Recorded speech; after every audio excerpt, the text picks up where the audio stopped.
Mancha. Gracias por acudir a una nueva entrega del ciclo Voces de Mujeres, Sabiduría y Poder, con el que queremos poner voz a algunas de las mujeres silenciadas a lo largo de la historia. Este ciclo está organizado por la Biblioteca de Castilla-La Mancha en colaboración con la oficina de la UNESCO Getafe. Esta tarde vamos a poner voz a una mujer poderosa, a María Pacheco, la Leona de Castilla. María Pacheco simboliza a todas aquellas mujeres que se rebelaron y que lucharon por conseguir una sociedad más justa que la que le había tocado vivir, pero que sin embargo fueron silenciadas en una historia escrita por hombres. María Pacheco fue una de las impulsoras a principios del siglo XVI de la revuelta de los comuneros contra Carlos I, cuando éste dejó su reino en manos de los consejeros flamencos que agobiaban a los castellanos los impuestos.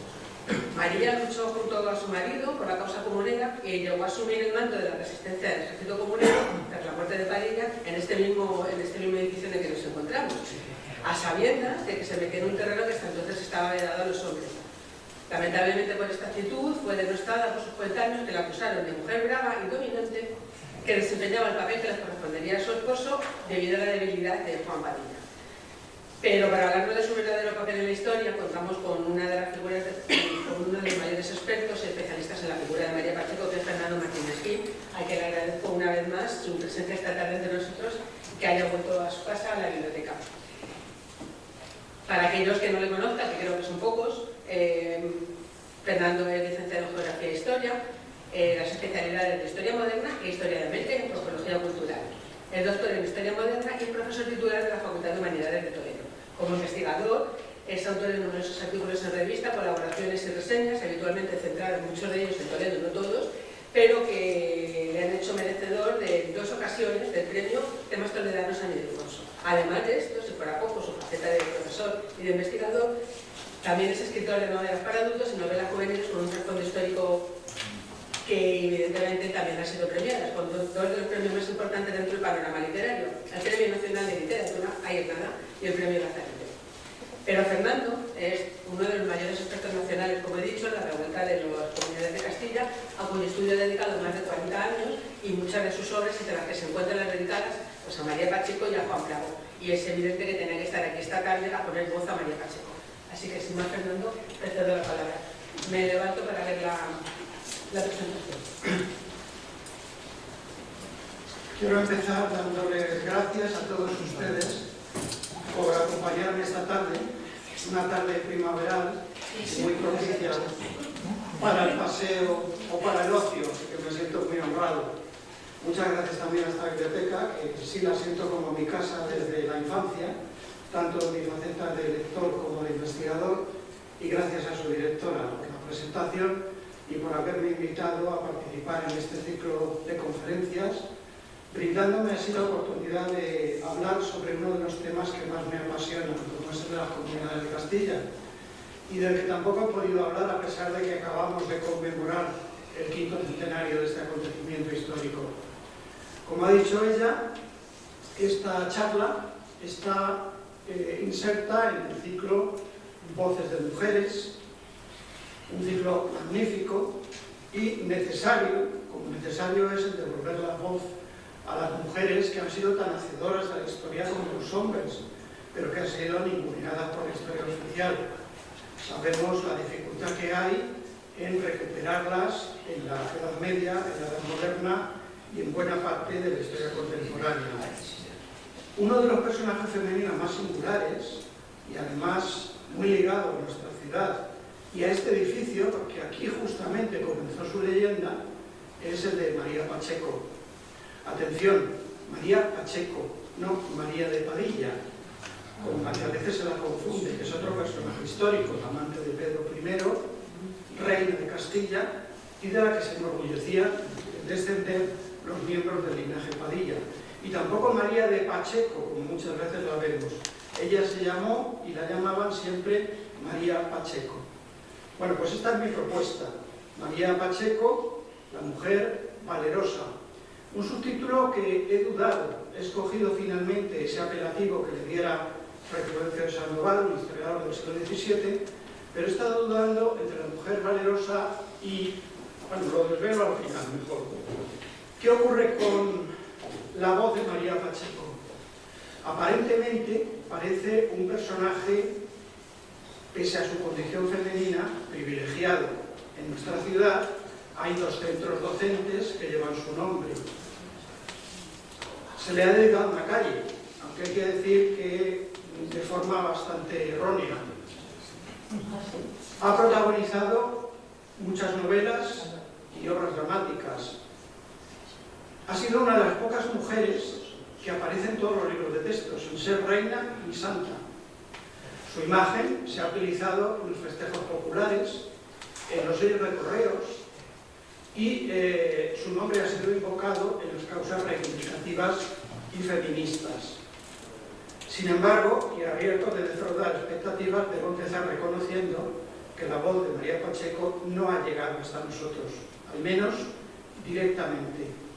Y aún a los que la estudiamos, se nos sigue apareciendo como un personaje elusivo, evasivo, silencioso, porque no conozco ningún documento firmado por ella, siendo una mujer perteneciente a la nobleza, una mujer influyente, como otras de su tiempo, que sí han dejado huella en la documentación, por ejemplo en cartas o en protocolos notariales. Lo único que tenemos son cartas dirigidas a ella, como esta que vemos aquí de su hermano el resultado de Toledo, para la señora doña María Pacheco, a la que se refiere como muy magnífica señora. Cosa muy diferente es esta otra, súper conocida, pero yo diría que apócrifa, había mucho que discutir, que fue la carta que su marido Juan de Padilla la habría escrito horas antes de ser ajusticiado en Villalar.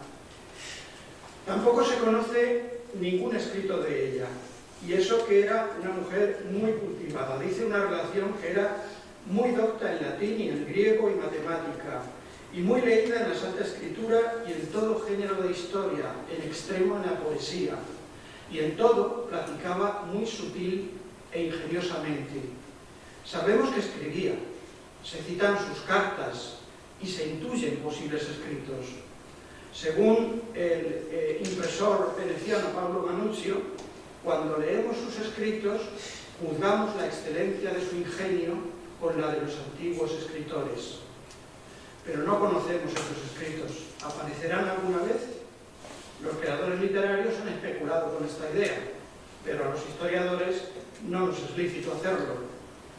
A falta de su testimonio personal, lo que tenemos son los hechos históricos que protagonizó, pero todos sabemos que los hechos históricos, al igual que la actualidad periodística, son interpretados de distinto modo y se nos cuenta de forma diferente e incluso antagónica. De estas circunstancias se desprende una servidumbre con la que se tiene que resignar y con la que tiene que convivir el historiador. La voz de María Pacheco solo llega a nosotros de forma vicaria, a través de voces interpuestas, tanto en su época como en la posteridad. En su época, todo lo que sabemos de ella está expresado en tercera persona, en forma de comentarios admirativos o lo más usual de furibundas críticas.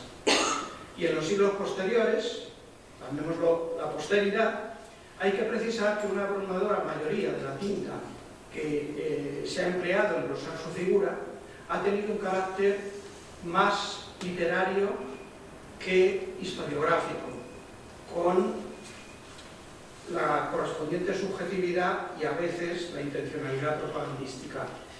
Entonces vamos a ver cómo vieron y qué dijeron de doña María Pacheco, de la que en esta biblioteca se conserva una inscripción en un libro de comienzos del siglo XVI que dice: fue de doña María Pacheco. Es lo poco con lo que nos podemos contentar, lo que más nos acerca a su figura. No sabemos si esto fue así en realidad, pero podemos creérnoslo. La letra parece del siglo XVI. Bueno, pues como digo, voy a articular mi charla en dos partes. La primera, vamos a ver cómo vieron a María Pacheco en su tiempo, y en una segunda parte, cómo la vio la posteridad. En su época, ya he dicho que su personaje histórico no habla, sino que se habla de ella en tercera persona, y de forma muy poco comedida. O se la ensalza, o la mayoría de las veces se la vitupera, y siempre además bajo el tamiz de un doble prejuicio. Por un lado, el prejuicio social, porque perteneciendo a la gran nobleza y llevando en sus venas la sangre de los Mendoza y de los Pacheco, se puso al frente de una revolución popular a la que llegó al extremo de su resistencia y le costó el exilio. Y en segundo lugar, el prejuicio de género, porque siendo mujer adoptó actitudes que se tenían por varoniles y sobrepasó los límites que la cultura y la religión en su época imponían a su sexo, hasta el extremo de que es la única mujer que figura entre los 293 efectuados del perdón que Carlos V concedió una vez que las comunidades fueron vencidas. Pero es que además, tales ingredientes, unidos al fracaso del movimiento comunero y a la trágica muerte de su esposo en Villalar, en el Cadalso, la han convertido en un mito, yo diría, de amplísimas resonancias, desde las literarias a las políticas, y que aún condiciona cualquier interpretación que podamos hacer del personaje, al igual que las comunidades condicionan la interpretación que hagamos de toda la moderna historia de España. Y al transformarse en mito, María Pacheco ya no es solamente un personaje histórico, es una referencia ineludible, es un exemplum, un arquetipo, un modelo, o bien un contramodelo, un contraejemplo de lo que se quiere defender o condenar. Y en fin, eso ha provocado que su figura y su imagen estén sometidas al mudable juicio de los tiempos, de sus cambiantes mentalidades y sus ideologías dominantes o enfrentadas. Con esos condicionantes, al historiador se le ocurren tres vías de acercamiento. Uno, la pertenencia a un linaje aristocrático. En segundo lugar, la documentación, sobre todo epistolar, de su círculo más cercano y familiar. Y en tercer lugar, las personalidades crónicas que narraron o enjuiciaron en su tiempo la Revolución Comunera. Vamos a examinarlas brevemente cada una de ellas. La primera vía. María Pacheco era una Mendoza, como decía, hija de don Íñigo López de Mendoza, segundo conde de Tendilla y primer marqués de Mondeja. Y su madre, de la que adoptó el apellido, era una Pacheco, el linaje que atesoraba como título principal el marquesado de Villena. María era, por tanto, bisnieta del marqués de Santillana, sobrina nieta del primer duque del Infantado y del cardenal Mendoza, arzobispo de Toledo, sobrina del arzobispo de Sevilla, y la parentela de su madre, Francisca Pacheco, hija de don Juan Pacheco, el marqués de Villena, la vinculaba a sí mismo, como no sé si podemos ver en ese árbol genealógico, con los condes de Benavente, los duques de Cádiz, los condes de Oropesa, los alcaides de los Donceles y los duques de Sessa, pues una de sus tías estaba casada con un hermano del gran capital. E incluso con los Padilla, porque otra de sus tías, las hijas de don Juan Pacheco, que eran muy numerosas y todas se casaron muy bien, estratégicamente, una de esas tías era esposa del adelantado mayor de Castilla, la rama principal del linaje Padilla en Castilla la Vieja. A diferencia de María, sus hermanos sortearon bastante bien el escollo de las comunidades y se beneficiaron en los nuevos tiempos del reinado carolino para impulsar su promoción personal y familiar. Ahí los tenemos, a la izquierda arriba, el padre, conde de Tendilla, y a la derecha, los hermanos. Una hermana mayor, también llamada María, a veces aparece como Juana, que se convirtió en condesa de Monteagudo en virtud de una alianza con otras de las ramas de la familia Mendoza.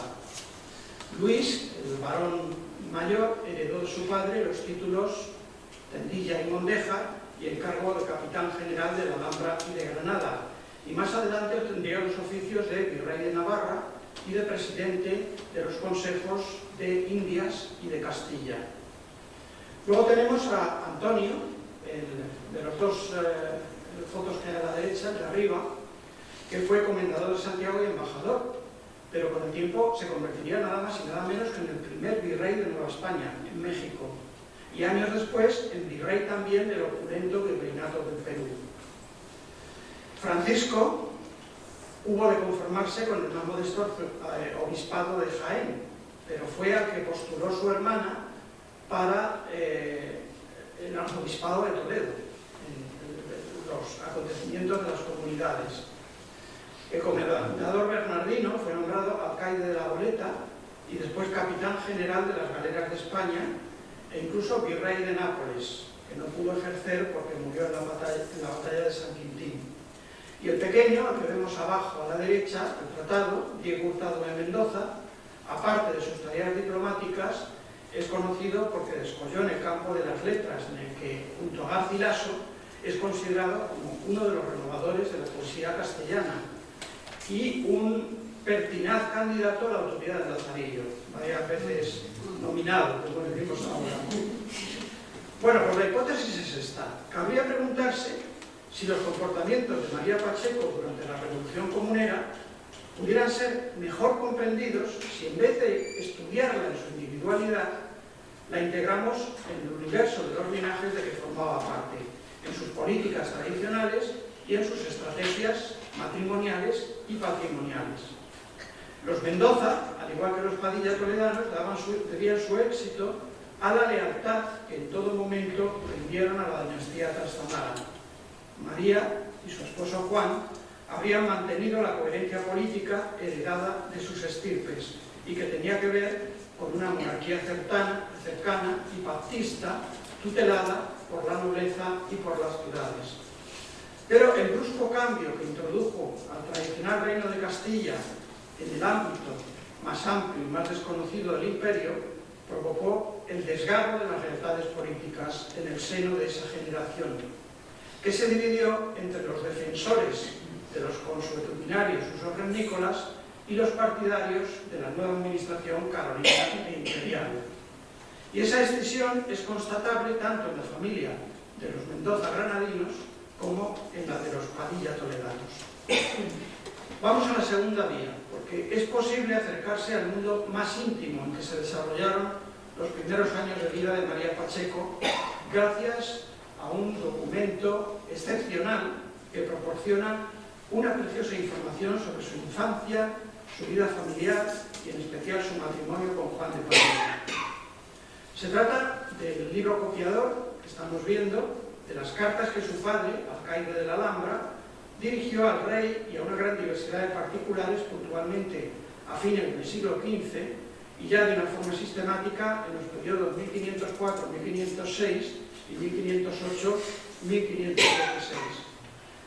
Gracias a este documento puede plantearse la hipótesis, es una hipótesis probable, no completamente probada, pero sí plausible, de que María naciese en la Alhambra exactamente el 14 de marzo de 1497.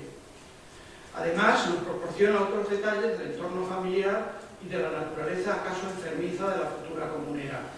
Y sobre todo, conocer con exactitud las fechas de sus esponsales y velaciones con el joven toledano Juan de Padilla, respectivamente el 14 de agosto de 1511 y el 15 de enero de 1515.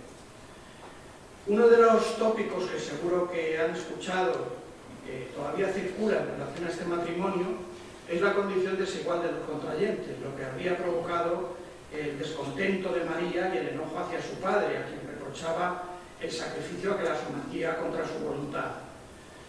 Solamente de una forma muy forzada puede llegarse a esta conclusión a partir de la lectura de las cartas de Tendilla. Y bien pensado, el desposorio no fue tan desfavorable ni se apartó de las usuales estrategias de las alianzas trenzadas por la familia. Tendilla pudo buscar en los Padilla un nexo con la lejana corte de la que se sentía marginado y, sobre todo, mantener relación con Gutiérrez de Padilla, que era tío de Juan y comendador mayor de la Orden de Calatrava, además de presidente del Consejo de Órdenes. Tampoco eran los Padilla una familia extraña a los Tendilla. Previamente al casamiento de María y Juan, ambas familias se habían aproximado por medio de vínculos indirectos mediante matrimonios con los Pachecos y con los alcaides de los Donceles, los Guzmanes, de manera que Juan y María podían considerarse primos con anterioridad a sus nupcias. Es verdad que Tendilla había casado ya a su hija mayor y no tenía medios para proporcionarle una dote tan cuantiosa a su segunda hija como había hecho con la primera. Pero tampoco el linaje de los Padilla carecía de lustre aristocrático, ni pujanza económica o influencia clientelar. Se decía un linaje muy antiguo y se preciaba de lucir en su árbol genealógico a una reina de Castilla, la anteriormente citada María de Padilla, a varias generaciones de adelantados mayores, un maestre de Santiago y hasta 4 maestres de Calatrava. Además, tenían una sólida implantación en la ciudad y en las tierras de Toledo, así como en los territorios andaluces de la Orden de Calatrava, en torno a la Peña de Martos, mirando pues al reino de Granada. Juan heredaría de su padre una regiduría en el poderoso ayuntamiento toledano y el oficio de capitán de gente de armas con un salario de 200.000 maravedíes anuales, a lo que se añadía un suculento mayorazgo en tierras de Toledo, que pasó ante escribano el 12 de diciembre de 1514, solo un mes antes de las velaciones con María. Ahí tenemos las casas principales en la ciudad de Toledo y las dehesas en diversos puntos, en Novés, en las cercanías de Vargas, en Mascaraque y la dehesa de Aín, que todavía existe aguas arriba de Toledo. En suma, para Tendilla, el matrimonio de Juan y María podía proporcionarle una eficaz conexión con la corte y una red de alianzas muy necesaria en los inestables territorios andaluces. Y para María era importante seguir perteneciendo a los Mendoza granadinos, pero es que su matrimonio abría su futuro a muy prometedoras expectativas. El último maestre de Calatrava había sido don García López de Padilla, del que el rey católico heredó la administración de la Orden de Calatrava, así como después la de Santiago y de Alcántara. Aparentemente, esa apropiación regia suponía un serio revés para los Padilla, que perdían influencia en un ámbito que hasta entonces habían controlado. Pero en la práctica continuaron ejerciendo su tradicional poder por medio de Gutiérrez de Padilla, sobrino del anterior maestre y tío de Juan. Cierto que ya no podía llamarse maestre, pero accedió al cargo inmediatamente inferior, el de comendador mayor de la orden. Era el segundo en jerarquía y actuaba como general lugarteniente del maestrazgo y disponía de considerables rentas y jurisdicción sobre villas y tierras.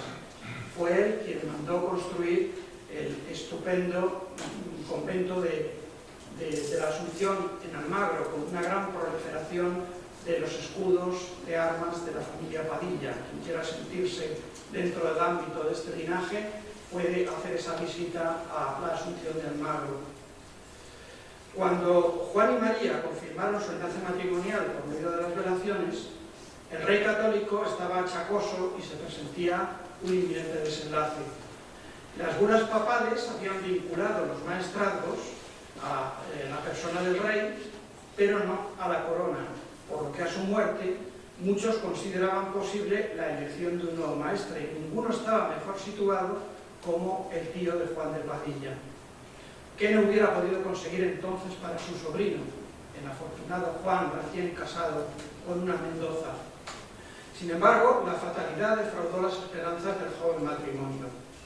Primero fue la muerte de don Íñigo, el 20 de julio de 1515, solo medio año después de las velaciones. Después, la del comendador mayor, el protector de Juan, con el que se quebraron todas las ilusiones que tenía la pareja. Y más si tenemos en cuenta que el esperado fallecimiento del rey católico se produjo solamente unas semanas más tarde, en las primeras horas del 23 de enero de 1516. Sea como fuere, con la muerte de sus protectores, Juan y María, que entonces administraban la encomienda en Porcuna, en Jaén, vieron desvanecerse sus anhelos de promoción y a buen seguro se plantearon un cambio de estrategias. Optaron por alejarse de los Mendoza, de Granada y de Andalucía para centrarse en la ciudad de Toledo, sobre la que muy pronto iban a conquistar un gran ascendiente y autoridad. Se trata de los años más oscuros en la vida de María Pacheco, porque desaparece completamente de la documentación, por mucho que la he buscado en los protocolos notariales que se conservan en esta ciudad. Y llegamos así a la tercera vía, una María Pacheco diferente, la que balbuceaba en las cartas familiares de su padre y de su hermano, aureolada o difamada ahora por los intereses propagandísticos, reaparece en las páginas de los cronistas que refieren el alzamiento comunero. Persiste la tercera persona, pero ya no es la familiar y cercana, sino la de encubiertos simpatizantes o, sobre todo, la de enemigos y detractores. Las crónicas apenas si la mencionan en 1520. Es en 1521 cuando cobra protagonismo, supuestamente conspirando para conseguir para su marido el maestrazgo de la Orden de Santiago y para su hermano el arzobispado de Toledo, que había quedado vacante. Unas aspiraciones que es justo reconocer que eran acordes con las estrategias familiares de Mendoza y Padillas, pero que de haber existido seriamente fracasaron por completo. En ausencia de su esposo, que había marchado a Castilla con las milicias, doña María supo imponer su autoridad sobre la ciudad en dura pugna con el mismo obispo de Zamora, y en su consecución se ganó el apoyo de una buena parte de la baja nobleza y de los sectores populares del artesanado local. Pero fue la trágica muerte de su esposo en Villalar lo que le otorgó, llamémoslo, un capital inmaterial inmenso y la elevó a un pedestal que al poco la convertiría en leyenda. Vestida con sus tocas de vida, de viuda, y exhibiendo a su hijo junto a un estandarte con la imagen de Padilla, María se apoderó de Puertas y Puentes, se instaló aquí, en el Alcázar, y proclamó su decisión de resistir a ultranza a los ejércitos imperiales. Su determinación tenía la finalidad de obtener una capitulación honrosa, y lo logró en los llamados Acuerdos de las Islas. Si bien solamente fueron firmados, como vemos ahí, por los 3 gobernadores, en espera de una más que hipotética ratificación por parte del emperador. Sabemos también que la desconfianza de ambos bandos llevó a un definitivo enfrentamiento que se produjo en Toledo en el célebre Día de San Blas, 3 de febrero de 1522, a consecuencia del cual María Pacheco hubo de salvar su vida exilándose en Portugal, donde moriría en marzo o mayo de 1531.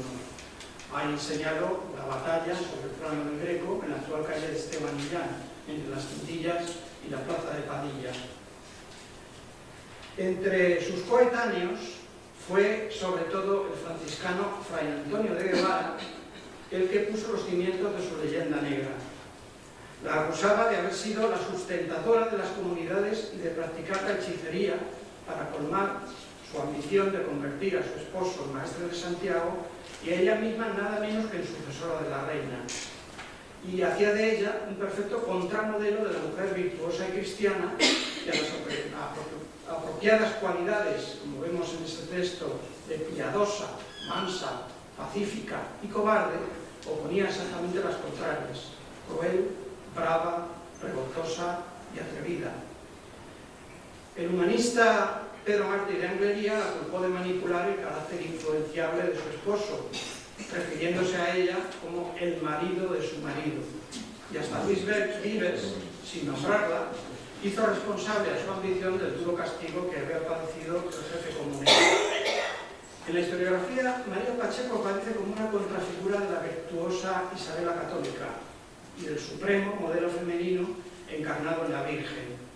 Como en toda la literatura sexista de la época, queda latente el antagonismo ave-eva. Como explicaba Fernández de Oviedo, María, al igual que la mujer primigenia, había inducido al pecado a su marido y provocado la rebelión contra el representante de Dios en la guerra. En las crónicas, es descrita como mujer brava y ambiciosa, hechicera e incitadora al pecado de rebelión, traidora a su familia, a su condición social y a su sexo. Los cronistas se complacen en subrayar su crueldad, como en el episodio de la muerte de los hermanos Aguirre, en la ilustración de la izquierda, su impiedad, el sacrilegio de profanar la catedral para embargar joyas y ornamentos sagrados con que financiar la rebelión, como vemos a la derecha, y hasta la traición a su patria y a su rey, negociando con los invasores franceses. Mejía la describe así como una mujer de muy inquieto y bullicioso ánimo, y Sandoval de terrible y atrevido corazón. Otra cosa es el aprecio que María Pacheco gozó entre sus partidarios y de aquellos que simpatizaron con el movimiento comunero. Pedro de Alcocer aseguraba que en Toledo era de todos amada y querida y temida, y se refiere a su grandeza de ánimo y a su corazón magnánimo y varonil, y Sepúlveda le da el calificativo de mujer varonil. Maldonado la define como varonil señora y valiente y emprendedora mujer, y en este sentido de varonil, fuerte y valiente, escribe Sandoval que la llamaron la mujer valerosa, en su título que he escogido para la charla. Nicolás Antonio, en fin, en la glosa que dedica a Diego Hurtado de Mendoza, recogió el elogio del impresor Manucio a su hermana, a la que denomina fémina prestantísima felis, algo así como esclarecida mujer. Y pasemos a la segunda parte. ¿Cómo fue vista, cómo fue juzgada María Pacheco en los siglos posteriores? Al igual que la valoración de las comunidades y de sus principales líderes, la imagen moldeable de María Pacheco se construyó y se deconstruyó, se tiñó de negro y se tiñó de rosa, según los intereses y cambiantes ideologías y mentalidades de los tiempos posteriores. Durante 3 siglos, los de dominio absolutista, predominó la historiografía el sesgo más negativo, de María Pacheco la traidora. En cambio, en la literatura, el silencio fue prácticamente absoluto. A mí me sorprende mucho que doña María esté ausente como personaje en todo el teatro del siglo de oro, tan proclive a utilizar los episodios de la historia de España. No encontramos, por tanto, una mujer que podríamos llamar barroca, aunque en lo sucesivo no habrá movimiento estético o periodo histórico que no forje su propia e interesada versión de la comunera, ya sea en forma de modelo a imitar o contramodelo a rechazar y criticar. Sabemos muy poco de la auténtica María Pacheco, pero en la literatura hispánica se han prodigado sus apariciones desde el neoclasicismo al romanticismo, del liberalismo al republicanismo y del nacionalcatolicismo al feminismo progresista. Vamos a recorrerlo de forma muy breve. Doña María Pacheco tarda más de 2 siglos y medio en ganar protagonismo en una obra literaria, y fue en la tragedia Doña María Pacheco, mujer de Padilla, del conquense Ignacio García Amado. Desde entonces ya no va a abandonar las tablas, ni los versos épicos, las páginas de folletines y novelas, asomando curiosamente en los momentos más álgidos de la historia de España. La tragedia se estrenó en Madrid el 5 de septiembre de 1789, un año clave, es decir, semanas después de la toma de la Bastilla, de la abolición de los privilegios del clero y de la nobleza y de la proclamación de la Declaración de los Derechos del Hombre y del Ciudadano. En definitiva, cuando empezaban a difundirse los acontecimientos que en el vecino Reino de Francia amenazaban con derrocar los basamentos del antiguo régimen y cuando se temía un posible contagio hacia España. García Amado, como buen neoclásico, se atuvo a la perspectiva de observar la ejemplaridad y las unidades de acción, lugar y tiempo. La verdad es que doña María le ofrecía algunas reservas, pero se convenció de que su caso serviría de escarmiento e inspiraría horror y aborrecimiento a la traición y a las vergonzosas pasiones que arrastran a los vasallos a cometer ofensas contra el trono y contra el altar. Y doña María se convierte en la villana de la función. Y sus crímenes han de obtener el correspondiente castigo, una exigencia moral que se pone por encima de la fidelidad histórica. Se requiere no ya el destierro, sino la muerte infamante de la antiheroína, arrepentida de sus delitos, y será el traicionero pueblo, al que ella ha enaltecido, el que le dé muerte cuando Toledo cae en manos de los imperiales. En trance de muerte es cuando María reniega de sus actos y convierte su arrepentimiento en proclama moralizante. Imaginémonos a doña María declamando al final de la obra: sé que oponerme al rey es un delito de los más execrables y protervos, que merecen la pena más horrenda aquellos que profanan su respeto, porque a los soberanos como a dioses es preciso que todos veneremos. Por tanto, arrepentida de mis culpas, hago solemne y firme juramento de lealtad al rey, y a todos pido que obedezcan sus leyes y preceptos. Y por si no queda clara la moraleja, otro personaje, el conde de Haro, remacha: sirva a todos su muerte de escarmiento, pues nunca queda impune el delincuente.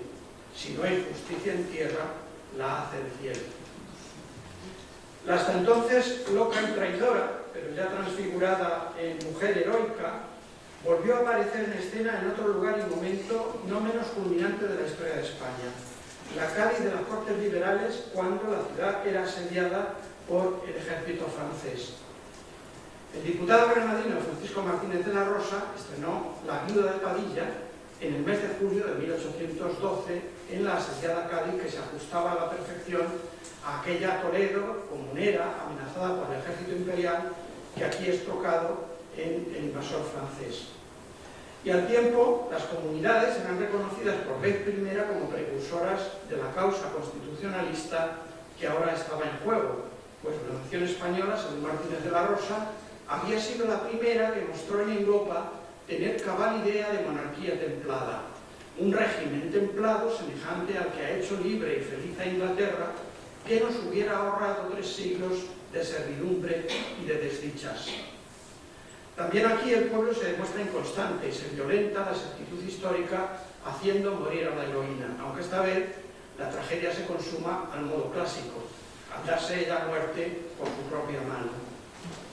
Hay una reciente nueva edición de esta obra a cargo de la editorial de Doria, entre paréntesis. Bueno, pues el discurso tiene un cariz manifiestamente nacionalista y sin cesar se invoca a España, a la nación, la libertad o la patria.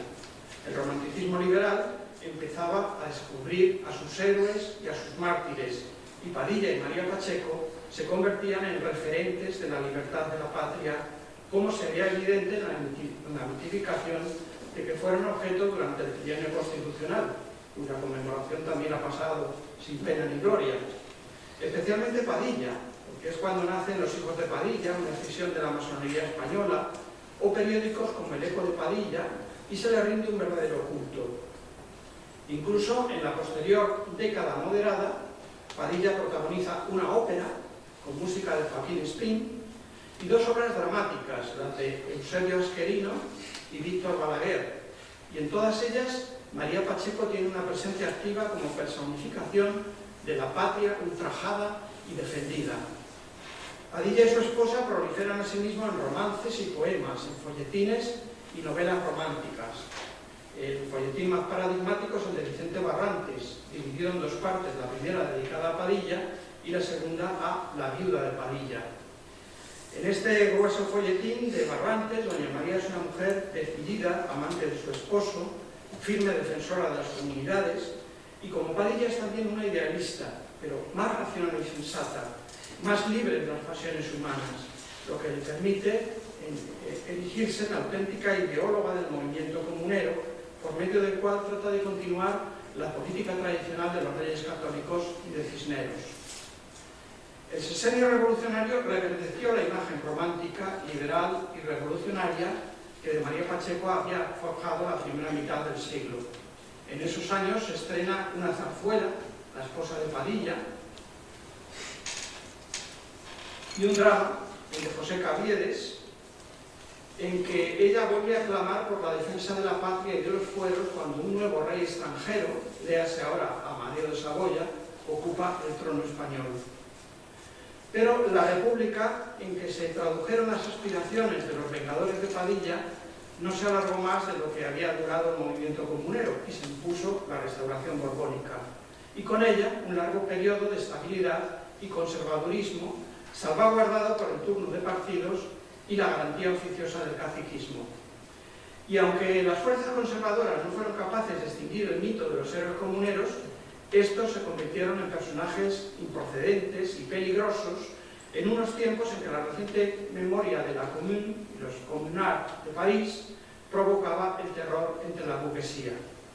De ahí que escaseasen o brillasen por su ausencia los protagonismos de Padilla o de María Pacheco, diluidos si acaso en una interpretación de las comunidades sometida a revisión por la historiografía positivista, que ahora, lejos de considerarlas una revolución progresista, empezaba a verlas como la última protesta del espíritu de la Edad Media contra el principio de unidad central, en un decipelayo dixit.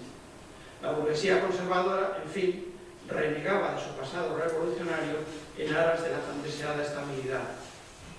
Y María Pacheco, de acuerdo con los tiempos, se hizo conservadora. En La sombra de Padilla, de Antonio Prida, María y los comuneros logran, esta vez sí, expulsar al rey extranjero y recuperan la libertad de la patria. Unos sucesos en los que se hacen bien reconocibles los pasados títulos revolucionarios, la abdicación de Amadeo, la República, la restauración de los Borbones, etc. Padilla y María pueden descansar en paz, pues los objetivos que perseguían ya están plenamente cumplidos con la restauración. Así que basta ya de revoluciones indeseables. No conozco ningún drama español importante en el periodo de la Restauración que devuelva el protagonismo a María Pacheco, a no ser el muy tardío de Villaspesa, de que hablaré a continuación. Pero el revisionismo positivista de que fueron objeto las comunidades se refleja claramente en el drama Doña María de Pacheco, ubicado por el vienés Karl Oberleitner en 1884. Aquí vuelve a ser Doña María el prototipo de mujer ambiciosa que manipula el carácter indeciso de su marido y le incita a asumir el mando supremo, para lo cual no duda en pactar con las clases más bajas e incluso negociar con los invasores franceses. Rechazada finalmente por su esposo, Doña María va furiosa y perseguida por su pueblo mientras se repite a sí misma: yo ya solo puedo odiar. Pero tal castigo no parece suficiente al cielo, que envía un rayo que desmorona una muralla y sepulta a la réproba. La heroica Doña María Pacheco de los dramas románticos es irreconocible en esta imagen dura y ambiciosa que lleva a la perdición a su honorable esposo. Obviando el modelo romántico, Oberleitner cierra el círculo iniciado por el drama seminal de García Amado, que también hacía perecer a la hembra traidora por haber vulnerado los preceptos en que se asentaban la justicia divina y el orden social y sexual. La Pacheco regresó triunfalmente a las tablas con el nuevo y aguerrido apelativo de La Leona de Castilla, título del drama modernista de Francisco Villaspesa. La obra se estrenó en Madrid el 17 de enero de 1916, en plena guerra europea, y meses antes de que se produjera la gran crisis del sistema de la Restauración en 1917. Tras la constitución de la Mancomunidad Catalana en 1914, es una época, asimismo, proclive a la manifestación de diversos nacionalismos y regionalismos, entre ellos el castellano. La heroína, encarnada nada menos que por María Guerrero, la tuvimos ahí junto a su hijo, que hacía del hijo de Padilla, es más que nunca la pieza maestra del drama. La acción comienza en Toledo después de que se conoce la muerte de Juan de Padilla. Ha muerto el león de Castilla, pero aún queda su leona, que sabrá morir como él o vendrá a su león. Doña María se conduce con gran altivez y orgullo, porque dice: aquí no toleramos que los reyes nos den leyes, sino que acaten los reyes las que nosotros les damos. Ella encarna el alma de Castilla, indómita, soberbia, nunca vencida, y como tal se entrega plenamente a la causa, a un riesgo de padecer la maledicencia y la incomprensión. Y esto es lo que finalmente sucede. Es víctima de la incomprensión y la soledad. María es abandonada por todos y queda sola y pobre, sin patria, sin hogar, sin familia y hasta sin Dios. Sin Dios. La Leona de Villaspesa es la María Pacheco modernista, heredera del neorromanticismo, del mito liberal, pero que diluye su carga política en una exaltación romántica. María sacrifica su vida e incluso su Dios en pro de un ideal al que se entrega en cuerpo y alma. La heroína está sola en su sufrimiento y su trágica grandeza adquiere tintes cuasi religiosos. Habiendo perdido a su esposo, a su hijo y a su amante, solo le queda morir por los fueros de Castilla. El maestre político tarraconense Marcelino Domingo, dirigente del Partit Republicà Català, fue un activo opositor de la dictadura de Primo de Rivera y por haber participado en la Sanjuanada de 1926 fue recluido en la cárcel Modelo de Madrid, donde pasó una veintena de días incomunicado. y en aquellas horas, recordó más tarde, de absoluta soledad, de máxima concentración espiritual, escribí el drama. Se refiere a su obra Doña María de Castilla, personaje histórico con el que en aquellos días de rebeldía le resultaba fácil identificarse. Domingo fue después uno de los fundadores del Partido Republicano Radical Social, que acabaría confluyendo con la izquierda republicana de Manuel Azaña. Formó parte de los Pactos de San Sebastián y, diputado por Barcelona, fue ministro de Instrucción Pública en el primer gobierno de la Segunda República. En 1933 era ministro de Agricultura, cuando exactamente el 8 de febrero su drama fue estrenado en el Teatro Español de Madrid con, otra vez digo, nada menos que Margarita Sirgu en el papel de Doña María Pacheco y Enrique Borrás en el de Padilla. El autor partía de su interpretación de las comunidades como el único alzamiento popular de la historia de España, y en ellas veía el más directo antecedente del diario republicano que él y sus compañeros estaban haciendo realidad. Para él, el verdadero rey es el pueblo que toma el control de su propio destino. Asimismo, el autor postula una idea plural de España, en asociación voluntaria de sus distintos pueblos en un proyecto común, lo que parecía posible en el marco de la República. Doña María de Castilla puede leerse también como un manifiesto feminista que defiende el necesario papel que la mujer ha de ejercer en la vida política. No hay que olvidar que las mujeres acababan de conquistar el derecho al sufragio en 1931 y que tuvieron la oportunidad de ejercerlo por primera vez en ese año 1933 en que la Sirgu estrenó el drama de Domingo. Sin las mujeres, viene a decir el autor, no hay futuro posible en la nueva España que se aspira a construir. María es asimismo una encarnación simbólica. Las comunidades anuncian claramente la República y Doña María Pacheco es su personificación, una especie de libertad guiando al pueblo. Y en efecto, el propio Azaña defendió con pasión en el Congreso de los Diputados que la República estaba llamada a completar la obra que a los comuneros, sus precursores, no les había sido posible culminar. Es en la República, en ese clima de libertades y de avances feministas, cuando se publica en el mismo año de la consecución del voto femenino, la primera biografía de María Pacheco con una intencionalidad divulgativa y en una colección dedicada a la vida de mujeres ilustres. Esa Doña María de Pacheco de Carmen Muñoz Roca Tallada que vemos a la derecha. Pero llegó la guerra, el alzamiento militar, la guerra y una dictadura que iba a durar 40 años. A un régimen que se miraba en las flores imperiales no le podía caer en gracia un movimiento rebelde que había cuestionado la política expansionista de Carlos V y que recordaba en cierto modo las inquietudes regionalistas y nacionalistas que durante la Segunda República habían amenazado la unidad de España, que ahora más que nunca se decía una, grande y libre. El régimen franquista, que paradójicamente se había impuesto por medio de un alzamiento rebelde, estigmatizó la memoria de las comunidades y las caracterizó como un movimiento reaccionario que se oponía al progreso de los tiempos representado en la España imperial. Para Marañón, por ejemplo, los comuneros representaban la derecha conservadora y tradicionalista, xenófoba e inquisitorial, mientras que los imperiales eran la izquierda progresista, liberal y moderna. Por eso María Pacheco está ausente de las manifestaciones literarias y escénicas, pero con una excepción muy importante. La productora Cifesa, que tanto contribuyó a dotar al régimen de un pasado glorioso, ejemplar y acorde con las aspiraciones del nacionalcatolicismo español, se fijó en la figura de la comunera para dedicarle una de sus superproducciones históricas. Después de otras mujeres heroicas como Isabel la Católica, la reina Doña Juana, Agustina de Aragón, produjo en 1951 La Leona de Castilla, película que se inspiró en la obra de Villa Espesa, si bien su guionista Vicente Escrivá introdujo cambios sustanciales llevándola a su terreno ideológico.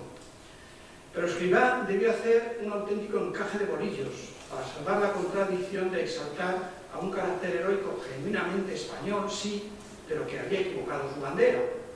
En un prólogo explicativo se dejaba claro el criterio estrecho de los comuneros frente al universalismo imperial, pese a lo cual, como rebeldes románticos, los comuneros son mirados con cierta simpatía. Y esa es la caracterización de doña María Pacheco, cuya papel desempeña, en este caso, Amparo Ribelles, una mujer tan heroica como infortunada, que encarnó el espíritu de la rebelión española y sostuvo hasta el fin la causa de las comunidades, pese a no tener razón. Así salió la película.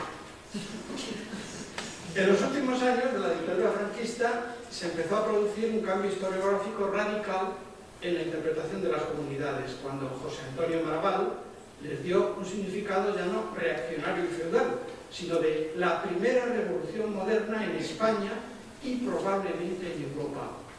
El nuevo paradigma historiográfico fue reforzado por las obras de Josep Pérez, Gutiérrez Nieto o Stephen Halifax.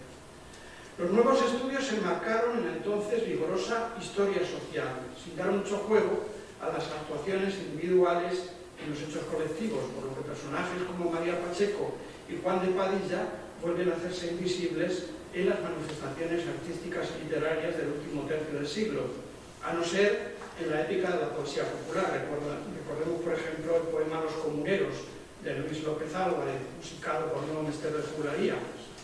Una excepción a la regla es la obra teatral de Ana Diosdado, Los Comuneros, pero en la que María es solo un personaje secundario, al centrarse la trama en el enfrentamiento entre Padilla y el emperador Carlos V, o sea, entre el idealismo rebelde y la pragmática del poder.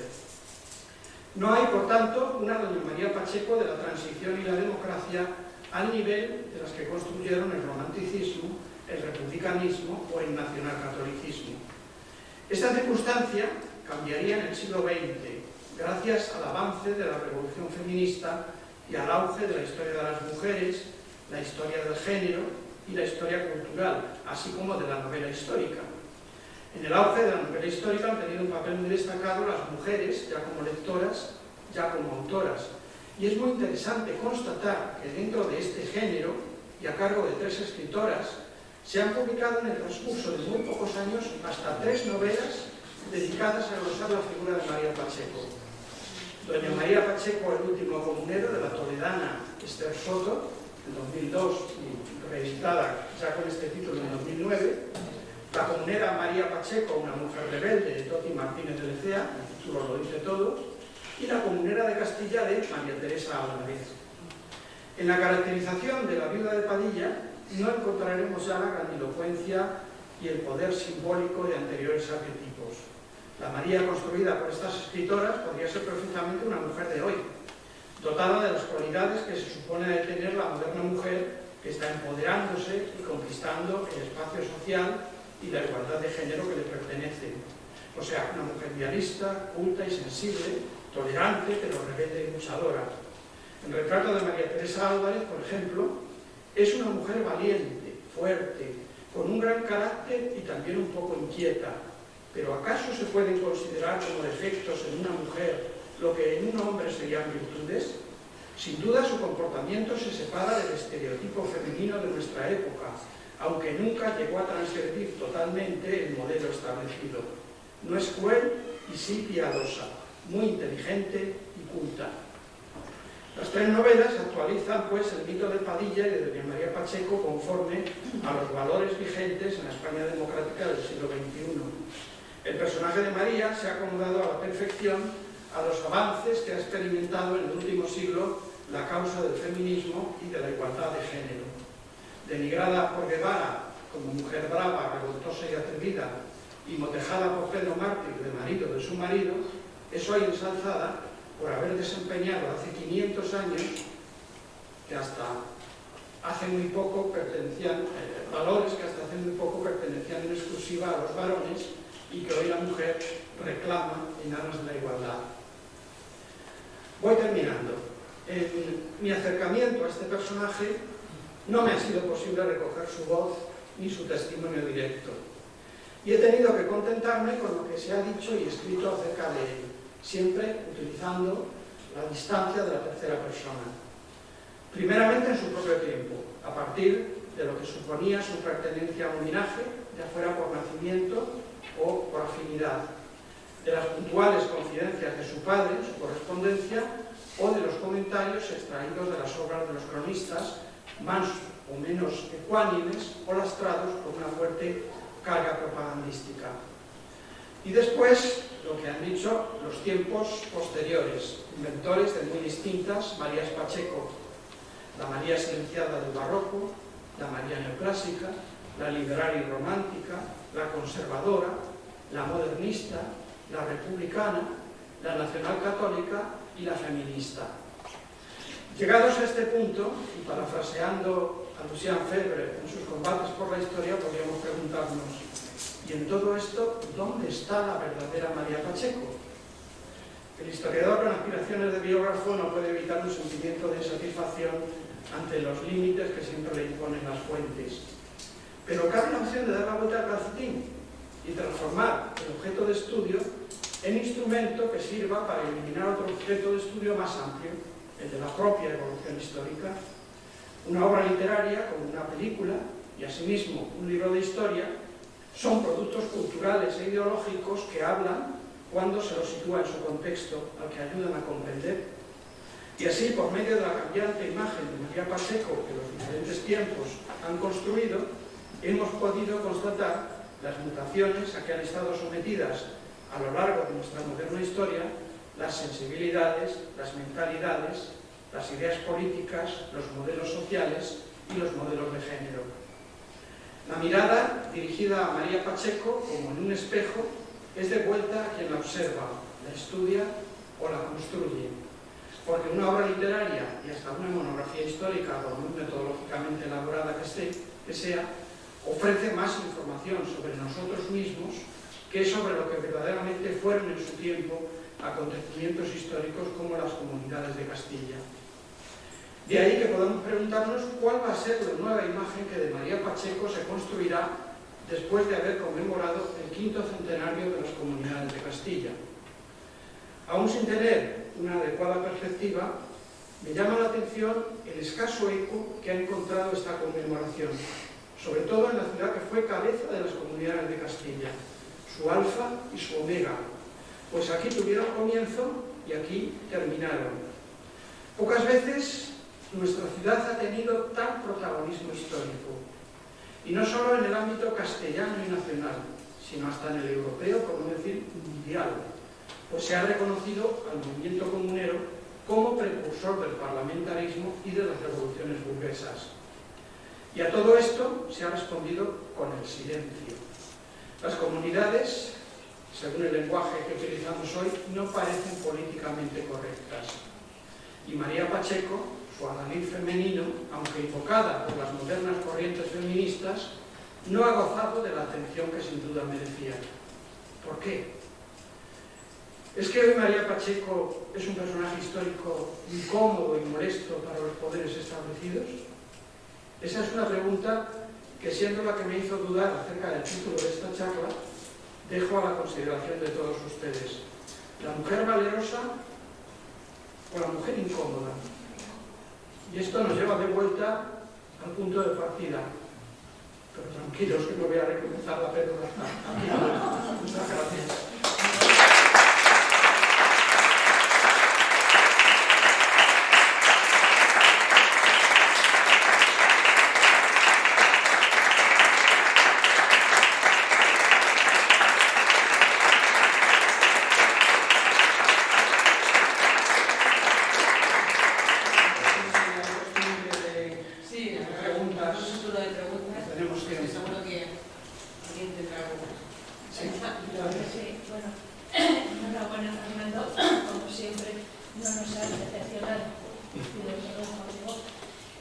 No me queda claro, no sé si es que me he despistado yo o es que no lo has dicho o es que no se puede saber. Parece que ha quedado muy claro, dentro de lo que sabemos, cuál fue el papel de María Pacheco después, una vez que su marido murió, ella siguió, continuó su obra y ya sabemos cómo terminó. Pero se sabe, antes del apresamiento y de la muerte del cadalso de su marido, se sabe si ella influyó en su marido o ella o su marido fue influida por ella, o qué papel hizo antes, sobre todo, de ese final de su marido. Sabemos, en la línea con lo que he tratado de explicar, lo que algunos dijeron que ella había hecho. Es un tópico es esa influencia sobre un carácter débil que supuestamente tendría Juan de Padilla y que detrás de él siempre estaban las ambiciones de ella. Y desde un principio se habla de eso. Se la acusó de muchas cosas de las que no sabemos hasta qué punto fueron verdad, porque la guerra de las comunidades es una guerra civil, y en las guerras civiles el relato es muy importante. Y la propaganda, yo creo que es uno de los primeros conflictos de la historia de España en que se hace primordial, de manera que es muy difícil separar el relato de lo que pudo ser la realidad. Entonces sabemos lo que decían de ella, sabemos de sus ambiciones. Ella realmente era una Mendoza, una de los grandes linajes de Castilla, y debía de tener ambiciones, pero hasta el punto de aquellas de que le acusan los cronistas, pues no lo sabemos. Lo único que podemos cotejar es a unos cronistas con otros y llegar a conclusiones nuestras. Sobre todo los asuntos, esos dos que he mencionado, el de hacer de su marido un maestre de Santiago. Era un infundio, bueno, pero también los Mendoza, los Padilla estaban acostumbrados a controlar un maestrazgo de otra orden. Entonces, está dentro de lo posible. Y lo del arzobispo de Toledo, yo no lo he visto más que en las crónicas. Viendo los documentos, por ejemplo, las actas capitulares, se habla de que ella intervino para que su hermano pudiese ser nombrado canónigo durante un par de veces y no lo consiguió. Pero ahí no consta que lo postulara para ser el arzobispo de Toledo, y sin embargo la propaganda, y luego Fray Antonio de Guevara sobre todo, pues redundaron mucho sobre eso, ¿no? Entonces ese es el problema, es que ella no habla, y todo es interpretable, y si es difícil interpretar una noticia por cómo nos la cuenta un canal y otro, pues imaginaos sucesos que sucedieron hace 500 años. De ahí que el historiador, bueno, se habla mucho de la objetividad, pero es eso. Yo creo que el historiador lo que debe ser es honesto, y no descuidar documentación que no le conviene para sus conclusiones, para sus teorías, y saber utilizar unas y otras para llegar a una interpretación lo más ecuánime posible, pero que nunca va a ser objetiva. En el árbol genealógico he visto que el apellido de ella es el de la madre, o sea, de todos los hermanos tienen el apellido de padre. Sí, eso sucedía en esa época, podía elegir el apellido, y ella tuvo el detalle de escoger el de su madre. Entonces Pacheco eran igualmente. Sara. Bueno, como ha comentado, todos los hermanos de ella, casi todos hicieron carrera. Pero posteriormente a todo, cuando ya la comunidad se perdió y demás, ¿existe correspondencia entre los hermanos o que ellos no se significasen con ella o mostraron pues eso, que no estaban a favor o en contra, o hablaron de ella entre los familiares? Bueno, habla de ella, por ejemplo, Pedro Martí de Anglería, que le trajo su padre de Italia, un humanista, y fue el que formó a su hermano, Luis Hurtado de Toledo. Pedro decía que también había sido el profesor de María, pero él estuvo en la corte mientras María estaba en Granada y luego en Toledo, así que es improbable, ¿no? Pero él hablaba con mucha mala leche además, pero desde una posición muy privilegiada porque conocía a los personajes, ¿no? Entonces se refiere muchas veces a ella hablando con el hermano mayor, con Luis Hurtado. Luis Hurtado de Toledo, Luis Hurtado de Mendoza, también le escribe cartas en los registros de la capitanía, de la alcaldía de Granada, que había comenzado su padre, que cuando muere este, continúa él y se conservan hasta 1516. Entonces hay varias cartas que él la escribe a ella o le escribe a Padilla. Y luego hay una cosa muy curiosa, sabemos que en el exilio de Portugal fue a verla el hijo pequeño, Diego Hurtado de Mendoza, que la dedicó incluso un poema, que es súper conocido. Es una situación que le ha servido a Alfonso Domingo para escribir su novela sobre las comunidades que se presentó aquí hace unos meses, una de las novelas que han aportado la conmemoración. Y sabemos que fue a verla una vez y probablemente estuvieron en correspondencia, pero lo que ha quedado es lo que ha quedado. Otra cosa, ya nos gustaría encontrar muchísimas cosas más, tanto los escritos de ella como más correspondencia. El documento este del registro que se conserva tanto en el Histórico Nacional, en Tavera, en el Archivo de la Nobleza y en la Biblioteca Nacional, es una verdadera joya. Lo que pasa es que solamente se ha conservado en determinados periodos. En 1516 se interrumpe. Ojalá hubiera proseguido hasta 1520-1521, pero de momento no lo conocemos. Bueno, yo quería preguntar sobre la vida posterior después de la derrota comunera de María. María, tengo entendido que huyó a Portugal. Sí. Creo que en Oporto, hoy cuando estuve visitando la ciudad, me comentaron que estaba enterrada allí, pero no se sabía exactamente el lugar donde estaba depositado su cadáver. ¿Allí no puede haber algún tipo de documentación o llevó algún tipo de vida pública, entre comillas, o algún tipo de documentación que pudiera aclarar qué es lo que hizo después del movimiento comunero? Estuve en Oporto siguiendo sus huellas, estuve unos días, probablemente un estudio más concienzudo, conociendo mejor los distintos archivos, pues podría encontrarse alguna documentación. Lo que sabemos es que pasó la frontera, estuvo en Castelo Branco, luego se refugió en Braga, donde la recogió su arzobispo, y de Braga finalmente se trasladó a Oporto, con una pequeña corte de comuneros que vinieron con ella, el humanista Sigero, por ejemplo, y allí falleció en 1531 en el Palacio Arzobispal, que todavía se ve en lo alto de la ciudad, por debajo del Duero, y al lado está el aseo, en cuya cabecera consta que, por los documentos, que fue enterrada allí. Lo que pasa es que se hizo una remodelación a comienzos del siglo XVII y desapareció todo el resto.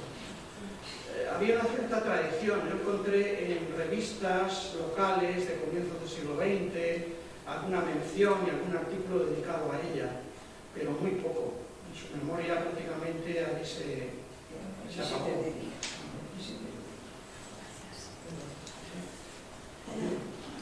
Bueno, felicitarte por la magnífica conferencia que has dado en primer lugar.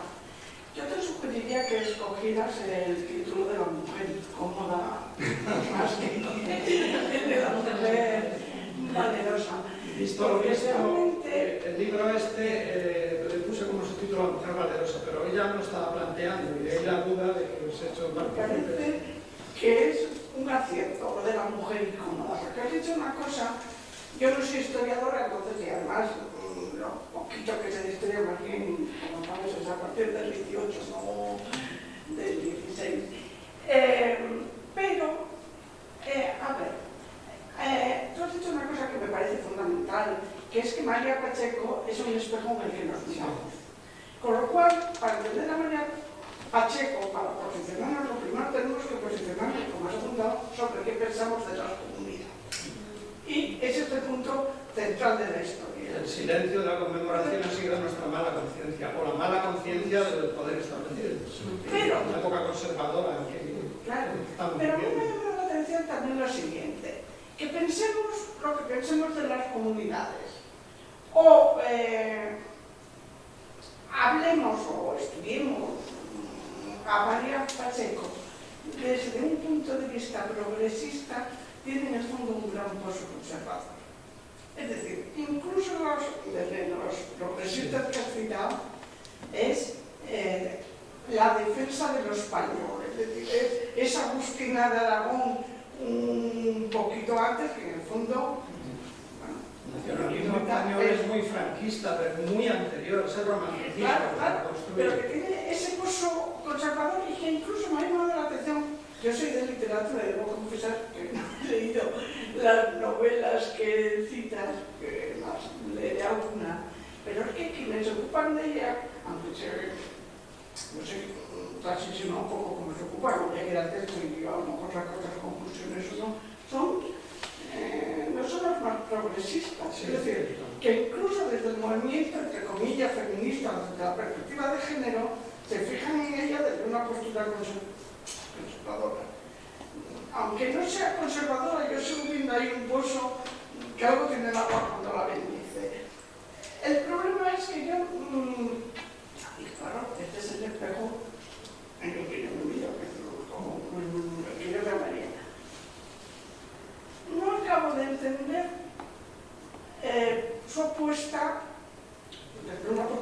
progresista por los comuneros. Quiero decir, me parece que hay ahí un trasfondo de otra índole, no una apuesta progresista por una determinada situación política, pero ya tengo que lo siento, ya solo Sí, es a determinados partidos que han cogido la bandera de las comunidades. Sí, pero como pasa que... la noble soy yo, Sí. y voy a seguir siendo, a ver, para que se me entienda, y se me oye un poco, porque claro que Toledo, además estoy en esta casa que se me María Pacheco, un poquito como la duquesa de Alba. ¡Ay, qué gracioso es el pueblo! Y mira, y además estos que ahora yo he perdido las influencias con mi clase y tal, les voy a fastidiar un poquito. Bueno, es un poco psicológico y no sé historia y al final. Pero por eso digo que la mujer incomoda mucho. Gracias porque me has dado para pensar muchísimo. También he hecho una reflexión entre la relación de María Pacheco y los comuneros y otro movimiento que es la Fronda, por ejemplo, en Francia, que también se podía establecer qué papel juegan los papeles de las mujeres de la nobleza en todos estos levantamientos sociales, movimientos contra el rey. Bueno, pues nada más, gracias, he aprendido mucho, que es algo que se viene últimamente a sacar. Todo movimiento social que se levanta contra el orden establecido tiene una carga dinamítica y lo que buscan la estabilidad, pues tratan de conjurar esos movimientos. ¿De qué manera? O rechazándolos o silenciándolos, lo más eficaz de todo, apropiándose de ellos. Como veíamos la restauración, ¿no? Sí, en aquella época eran justas las reivindicaciones y la lucha que tenían, pero eso ya lo hemos conseguido ya. Y entonces muchas veces pues lo oyes, bueno, si la democracia ya la hemos conseguido, ya que queremos más, a ver si las comunidades van a exaltar unas reivindicaciones distintas, nacionalistas o no sé qué, que no nos convienen. Entonces, lo que va haciendo la literatura, pero también la historiografía, es moldear y apropiarse los personajes históricos para controlarlos, para que no salgan de unos límites, para que no sean demasiado subversivos, digamos. Y yo por eso he reflexionado mucho como historiador en que mis libros de historia, que yo creo que son tan sesudos, tan metodológicos, tan no sé qué, pues dentro de unos años van a decirles a los futuros historiadores cómo era yo y cómo era mi tiempo, más de lo que yo he investigado sobre hace 500 años, ¿no? Y las comunidades es que es un microcosmos de la historia de España, es que interpretas de una manera las comunidades y ya estás interpretando todo lo que viene después. Entonces, eso fue lo que me fascinó de este tema, y lo que ha hecho que me haya dedicado a él durante tanto tiempo. 1520 a 1521, solamente 2 años, ¿no? Pero es que ahí está contenido todo. Y aquí he estado haciendo una especie de historia, desde 1500 hasta nuestros días, ¿no? A través de un solo personaje.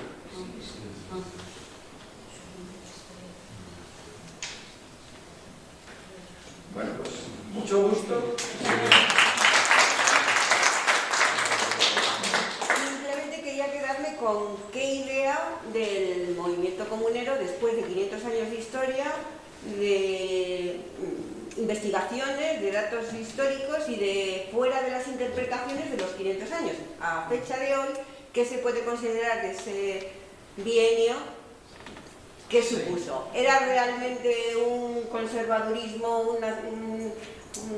cerrar las puertas, o era una patada al frente y decir, oye, cuidado que no puedes venir a arrasarnos? La polémica continúa, ¿eh? No está definida, no está definida. Ahora, yo he encontrado cosas que me hacen pensar en los documentos, no ya en la ideología y en la interpretación. Por ejemplo, la llamada ley perpetua, cuando se dice que las Cortes se van a renovar cada 3 o cada 4 años sin la autorización del rey. A mí eso me parece revolucionario, ¿no? Es como las legislaturas democráticas nuestras, porque el rey se había escrito de las Cortes para lo que le interesaba, para cobrar impuestos o para jurar a los herederos. Castilla financió. Entonces eso me parece a mí renovador, por no decir revolucionario. O en la política local, en que los comuneros tratasen de dar voz en el ayuntamiento a las clases populares, voz que tenían pues, de una forma falsa con los jurados, porque en realidad los jurados eran aspirantes a convertirse en nobles y no representaban más que a sí mismos. Pero los comuneros trataron de elegir procuradores anuales, o sea que solamente ejercerían su cargo un año y eran elegidos asambleariamente parroquia por parroquia. A mí eso también me parece revolucionario. Pero la palabra revolución, las comunidades fueron una revolución o solamente una rebelión, eso se sigue discutiendo todavía a base de bien. Para mí hay elementos que podemos denominar revolucionarios, lo que pasa es que, claro, no les dio tiempo a desarrollarse porque fueron yuguladas en pocos meses. Así es como pienso yo, pero otro historiador me puede dar otros. Y luego una mujer que es ambiciosa, que es no sé qué y tal, y que la han interpretado de esa manera, resulta que trastoca toda su vida después de su marido por mantener la dignidad de los que quedaban y le cuesta el exilio, las penas... Esta es una paradoja, ¿eh? ¿Por qué alguien de tan la ambiciosa alta no debería nobleza ser? está encabezando ese movimiento popular? Por sentimientos familiares, por ambiciones de linaje, no lo sabemos. Por eso nos gustaría que María Pacheco nos hubiese dejado testimonio. Entonces tenemos los hechos, pero es que los hechos muchas veces no cuadran, chirrían. Bueno, que se pusiese un tejedor o un borceguinero al frente del movimiento popular, pues muy bien. Pero ella sacrificó toda su estirpe, por eso. Una Mendoza como ella tenía mucho que perder, como efectivamente le sucedió. Entonces, ¿por qué estuvo al frente de una forma tan enconada en contra de las tropas imperiales? Y máxime cuando ya había muerto el marido. Porque mientras vivía el marido podíamos conseguir... Cuando había muerto el conseguir... marido es un poco más fácil interpretarlo, ¿no? Porque podía ser para recuperar la honra perdida, ¿no? Tenía un hijo, el hijo murió de una forma miserable porque se la llevó un tío a Lama, me parece que fue, y murió de una epidemia cuando tenía solamente 7 u 8 años, no pudo acompañarlo a Portugal, pero en el momento en que Juan de Padilla muere, pues hay que tener en cuenta que a Padilla se le castiga embargándole los bienes, mayorazgos, o al menos se quiere hacer, y todo el prestigio que Juan de Padilla había atesorado desde generaciones anteriores. Entonces ella es lógico que tratara de recuperarlas, de llegar a un pacto desde una posición de fuerza, cosa que casi consiguió, pero al final todo se desbarató. Pero en fin, todos son suposiciones porque igual yo como historiador estoy poniendo en su boca y en su corazón palabras y sentimientos que no dijo, o no tenemos que constancia. ella no nos ha testimoniado, sino que estamos suponiendo. Muy bien, muchas gracias. Bueno,